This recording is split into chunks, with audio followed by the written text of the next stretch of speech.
పాపం లక్ష్మి అని ఉంటుంది ఈ చెల్పూర్లో. సరే ఈ వార్డు మెంబర్ చిన్న పని చేసింది 2 లక్షల రూపాయలు 3 లక్షల రూపాయలు, ఒకవేళ బిల్లు చేయకపోతే నేను సూసైడ్ చేసుకొని చచ్చిపోతా అంటాను. అనేక మంది ఇప్పటికే సూసైడ్ చేసుకొని చచ్చిపోయినరు, అనేక మంది అప్పుల ఊబులో కూరుకుపోయినరు. నేను ఒకటే డిమాండ్ చేస్తున్నా, ఈ ఎన్నికల లోపు పాత సర్పంచ్లకు ఎంపీటీసీలకు ప్రజాప్రతినిధులకు ఏదైతే బిల్లులు చెల్లించానో తక్షణమే కమిషన్లు లేకుండా 10% 12% కమిషన్ లేకుండా చెల్లించాలని చెప్పి డిమాండ్ చేస్తున్నా. మూడోది, నువ్వు ఎన్నికల కంటే ముందు ఇవాళ మొత్తం రెసిడెన్షియల్ స్కూల్ ఉన్నాయి మనకు.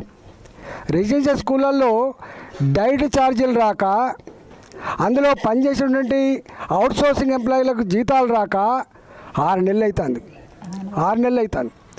వాళ్ళు ఇలా పాపం ఆ పిల్లలకి బోబెట్టలేని పరిస్థితుల్లో ఎవరైతే సప్లయర్స్ ఉంటారో సప్లయర్స్ పోయి ఇవాళ కలెక్టరేట్ల ముందు ధర్నా చేస్తున్నారు. వాళ్ళు మీకు సిగ్గు ఉండాలి కదా, మీకు జ్ఞానం ఉండాలి కదా, వాళ్ళు పిల్లలు కదా.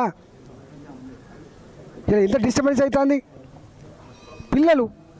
ఇవాళ ఏ రెసిడెన్షియల్ స్కూల్ అయితే మీరు ఇంటిగ్రేటెడ్ స్కూల్ అని చెప్పి మాట్లాడుతున్నారో, ఇంటిగ్రేటెడ్ స్కూల్ తప్పపట్టలే మేము. ఇంటిగ్రేటెడ్ స్కూల్ కట్టండి, కానీ దానికంటే ముందు ఈ హాస్టళ్ళల్లో ఈ రెసిడెన్షియల్ స్కూళ్ళల్లో ఉండే పిల్లలకి, వాళ్ళు దళిత పిల్లలు, వాళ్ళు ట్రైబల్ పిల్లలు, వాళ్ళు గరీబోళ్ళ పిల్లలు, గవర్నమెంట్ స్కూళ్ళల్లో ఉండేటువంటి మిడ్ డే మీల్స్ వాళ్ళకు కూడా పైసలు ఇస్తలేవు నువ్వు. తక్షణమే ఇలా ఆ సమస్య పరిష్కరించమని చెప్తున్నా. తాత్సారం చేయకండి. మీరు అనుకుంటున్నారు ఏమైందని చెప్పి ఇలా అంటున్నారు మిమ్మల్ని.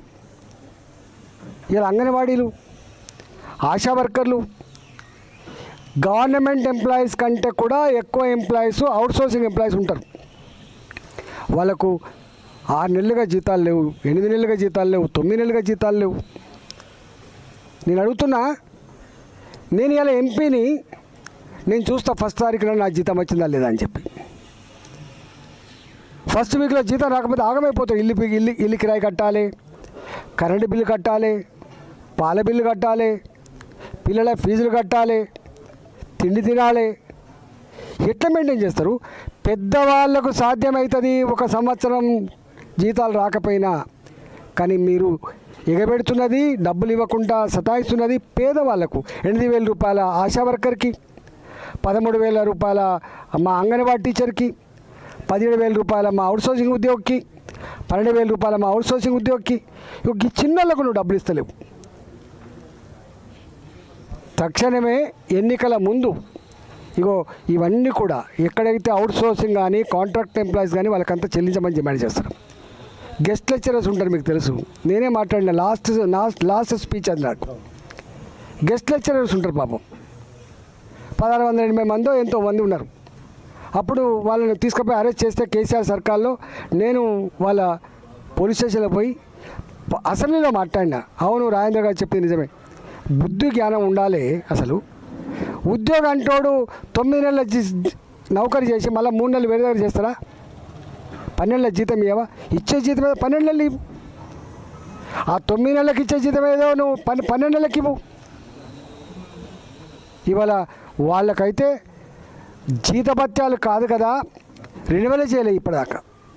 వాళ్ళు మంత్రుల కాలం మీద పడ్డారు, వాళ్ళ కమిషనర్ కాలం మీద పడ్డారు. వాళ్ళు ఇవాళ గెస్ట్ లెక్చరర్లు ఎవరైతే ఉన్నారో వాళ్ళు ఇలా అన్నమో రామచంద్ర అని చెప్పి ఆగమవుతున్నారు. ఆనాడు కేసీఆర్ ఈ కాంట్రాక్ట్ ఉద్యోగులని, గెస్ట్ లెక్చరర్లని, అవుట్సోర్సింగ్ ఉద్యోగులని, చిన్న వాళ్ళను సతాయిస్తున్నాడు, వేధిస్తున్నాడు అని చెప్పి నిరుద్యోగ యువకులకు ఉద్యోగాలు వస్తలేవని చెప్పి అందరికందరూ పట్టుబట్టి జట్టు కట్టి నీకు ఓట్లేసి గెలిపించారు కదా. నీ గొప్పతనమా? నీ సతికిలపడ్డ పార్టీ కాంగ్రెస్ పార్టీ 10 సంవత్సరాల కాలంలో సతికిలపడ్డ పార్టీ, ఇక రాదనుకున్న పార్టీ. ఇవాళ నీ గొప్పతనంతో గెలవలే. ఇలాంటి వర్గాలన్నీ కూడా పట్టుబట్టి నీకు ఓటేస్తే గెలిచిండు మీరు.